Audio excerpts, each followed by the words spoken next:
প্রায় ঘণ্টা তিনেকের জন্য পরিবারের সকলে মিলে গিয়েছিলেন কসবা ভাদ্র মেলায়। ফিরে এসে দেখতে পান ঘরের ভেতর লণ্ডভণ্ড।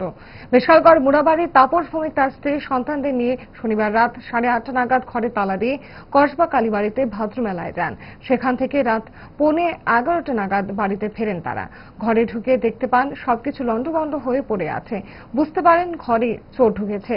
তাপস ভৌমিকের স্ত্রী জানান, আলমারির তালা ভেঙে চোরের দল নিয়ে যায় 4 ভরি স্বর্ণালংকার এবং নগদ প্রায় 15,000 টাকা। ঘটনা বিশালগড়ের থানায় জানালে পুলিশ এসে খোঁজ খবর নিয়ে যায়। আমরা কালকে কমলা সাগর গেছি, 8:30টার সময় গেছি, 11:30টার সময় বাড়িতে এসেছি। সেটা দরজা খুললা দিই, ঘরে লন্ডভন্ড হয়ে গেছে সবকিছু। কমলা সাগর কি কারণে গেছিলেন? ওই মেলাতে গেছিলাম। মেলাতে গেছিলেন? হ্যাঁ। তারপর কয়টার সময় বাড়িতে এসে?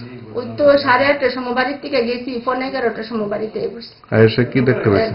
গাড়ি দরজা খুললা ওই আমরা এই ঘর টর এমনি লন্ডভন্ড হয়ে দিছে। কি চুরি হয়েছে নাকি?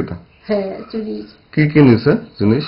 ওই তো টাকা নিছে, প্রায় 14-15,000 টাকার মতো নিছে, আর স্বর্ণের জিনিস নিছে আপনার 3.5-4 কোটির মতো। কি নাম এই এলাকাটা? এটা মুড়াবাড়ি, বিশালগড় মুড়াবাড়ি। বিশালগড় মুড়াবাড়ি। কি এই প্রথম ঘটছে চুরি ঘটনা? এই প্রথম আমরা বাড়িতে।